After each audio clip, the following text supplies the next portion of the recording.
5 na piraso na ilak. Tapos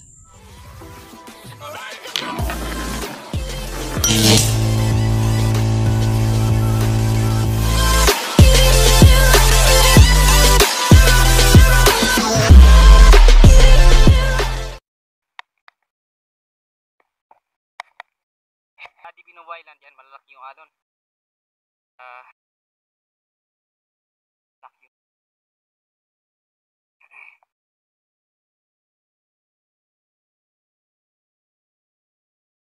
So yun mga idol, bali dito tayo naghintay sa kasama natin.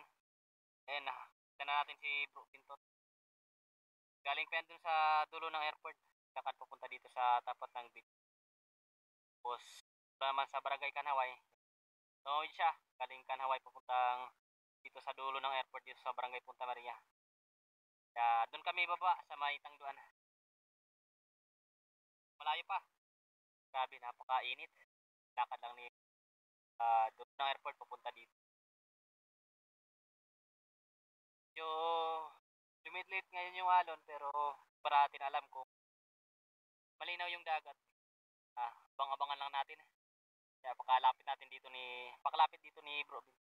O sagad kami nadidiretso doon sa babuan namin, doon sa Tangduan. Bali, drill lang yung ginamit natin. Tayo nagdala ng buya. Baka matamaan ng alon. Yan, ito yung kasama natin. Galing pa ng Barangay Kanhaway. Tawid pa, papunta dito.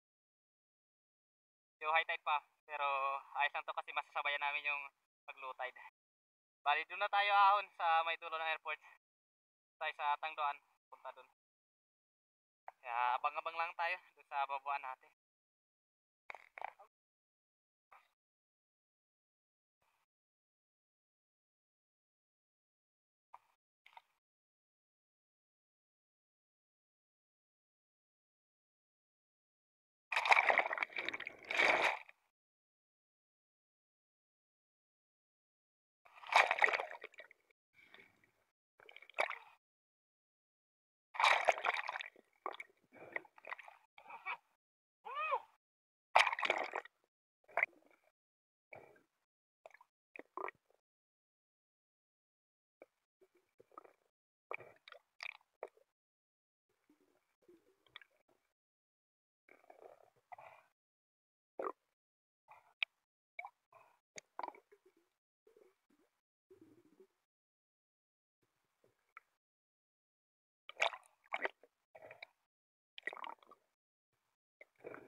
pagkatapos nating marilod ang ating pana, agad tayo na dumiretso dito sa biak. At eto, nakapana tayo ng ilak. Ang kaso lang, di natin ito na-videoan sa pagtira.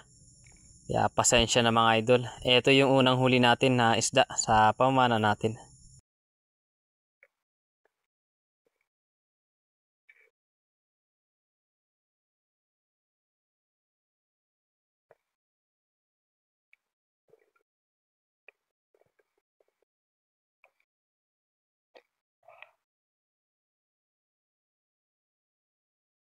Natin mga idol ang ilak.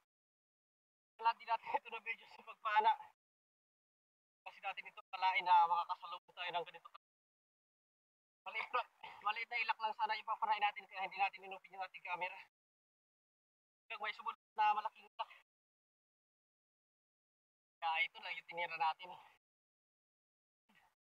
Yung pamano natin. Sa dive natin ito mga idol, na dito na tayo sa gitlong, ulidong kung tawagin namin ni Idol John. Ito yung malaking butas o ulbuhan kung tawagin namin. Dito lumalabas yung maraming ilak, kaya abangan natin dito sa labas ng malaking butas. At ito nga, lumapit na at nagpakita itong napakaraming ilak. Kaso maliliit pa ito, kaya naghintay lang tayo. Baka may malaking ilak na magpakita para ito yung tirahin natin. And dito nakakita na sana tayo ng malaking ilak. Ito yung danoy na bangugang kung tawagin namin.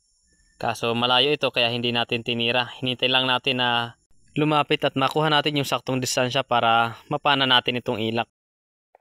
Habang hinihintay natin yung ilak na ating nakita na papanayin sana natin, eto, may biglang lumapit na primerang klaseng ilak o danoy na bulirawon, kaya eto lang yung tinira natin. Thank you Lord, nakadagdag ulit tayo sa huli nating isda, isang ilak.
Akala mahuli natin. Pero klaseng danoy. Thank you Lord. Salamat, sana makadagdag po tayo.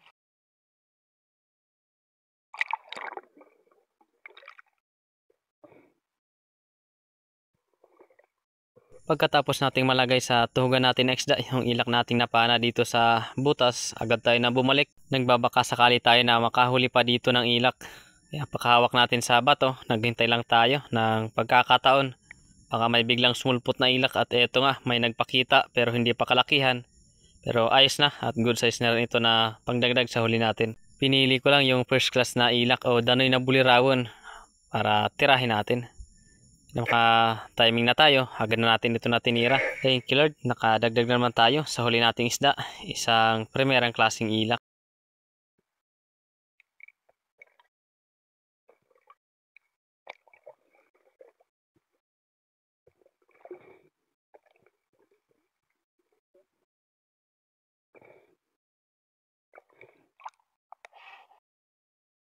Mga idol, malaki ang pero na to. Hindi natin.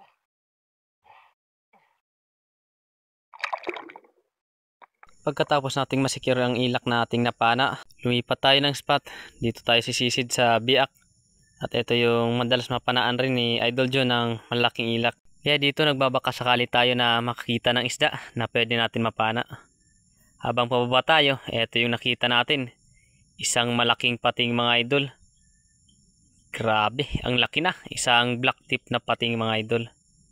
Kaya hinayaan na lang natin at dumiretso lang tayo dito sa biak para silipin kung may laman. Kaso pag dungaw natin sa biak, wala tayong nakitang isda. Natakot siguro sa pating. Kaya umalis yung mga isda dito sa biak. Hayaan na lang natin. Baka sa ibang biak na punta natin makakita tayo ng isda na pwede natin mapana.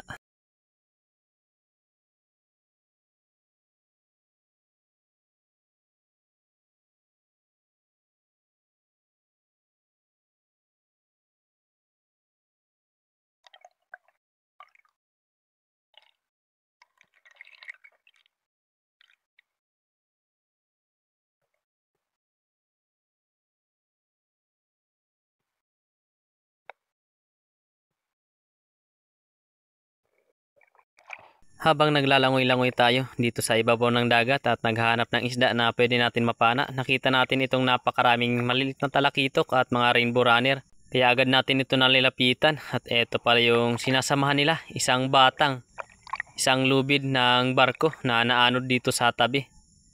Madami siguro yung malaking isda na sumama dito, kaso lumapit na sa batuan itong batang kaya lumayo na siguro.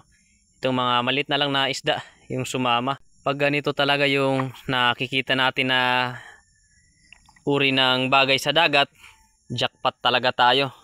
Kaya alam ito ng mga lumalaot pag ganito na nakikita na batang. Di naman namin mapana ni Bro Bintot yung mga isda kasi medyo maliit pa at malaki yung pana na dala namin. Kaya ito lang yung ginawa namin dito. Video tapos enjoy yung view dito sa maliit na isda. Bihira lang din kasi yung ganito na pagkakataon dito sa tabi. Bihira lang din yung mga ganitong bagay na makikita natin sa dagat.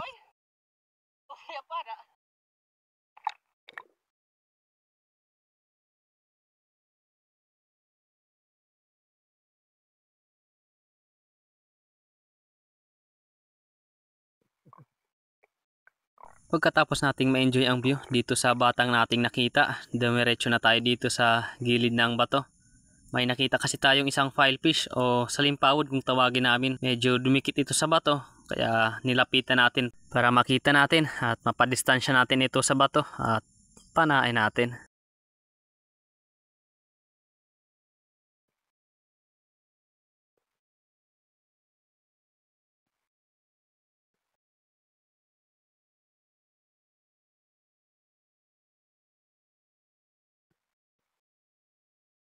At dito, nang matimingan na natin ito na dumistansya sa bato, agad na natin ito na tinira.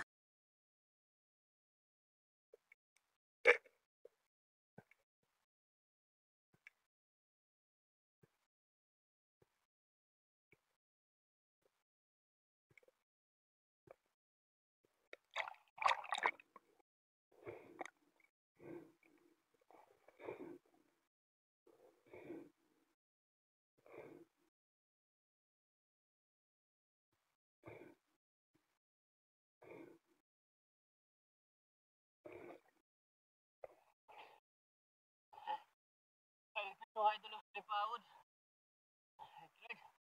Karagdagan natin.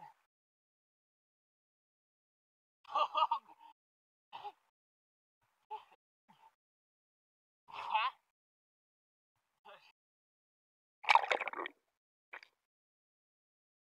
Sa dive natin ito mga idol, nandito na tayo sa tapat ng airport. At eto, nakakita tayo ng grupo ng mga ilak. Di pa naman ito kalakihan pero ayos na ito na pangdagdag sa huli nating isda, kaya pitas tayo dito ng isa.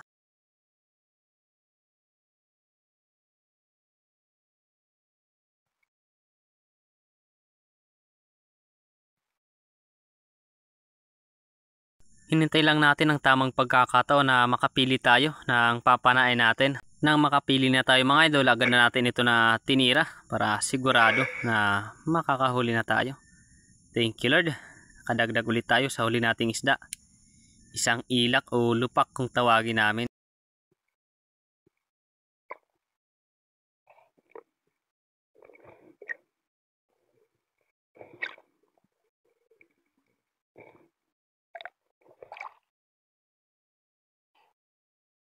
Mga idol. Matay sa natin.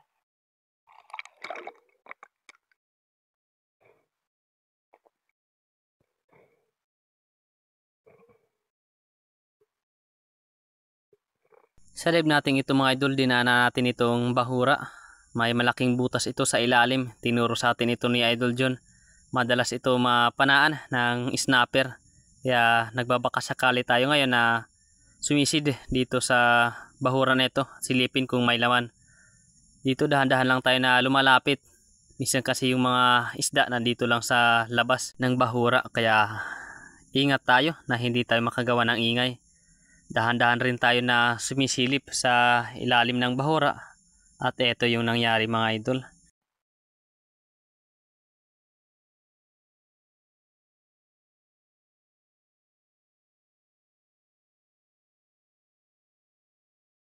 Wrong timing tayo. Wala tayong nakitang isda at walang laman ang spot na ito. Kaya nag-resurface na lang tayo. At ito na rin yung huling dive natin sa pamana namin ni Bro Bintot dito sa Barangay Punta Maria.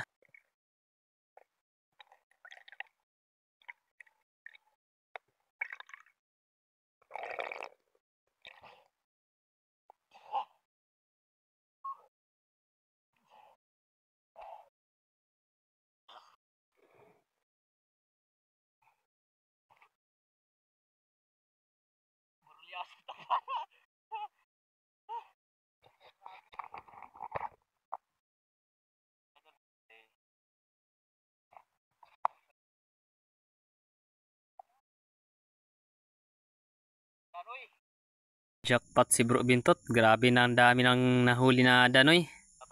At preskong presko pa. Kasi mga buhay pa yung mga ilak na kanyang nahuli. Abang-abang lang tayo sa bahay para kiluhin natin yung mga nahuli nating isda. Bali si Bro Bintot, tatawid pa yan papuntang Barangay Kanhaway. Kasi doon siya nakatira. Bali dito na tayo sa bahay. Ito lahat yung mga nahuli natin. Yan, 5 na piraso na ilak. Tapos isang chicken snapper, isang surahan na bayarungon at ito, file fish. Ito, sa limpawod. Pili-pilihin natin lahat. Itong mga ilak natin. Mali, pakita agad lang. Mali, gahil lang. Ya dah naga pa. Kita nga di? Nga di?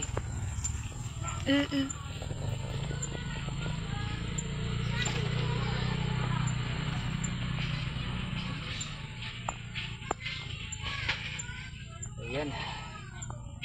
Bali, yung pangbenta natin dito, 2 kilo lang. Ayos na, bali 500 pesos yung kikitain natin mga idol sa 2 kilo. Yung iba naman, pang ulam na natin. Ayos na. Malaking blessing ngayon mga idol. Bali, antabi lang tayo sa next episode ng ating pamana. Maraming salamat sa panood. God bless sa ating lahat. Bye bye.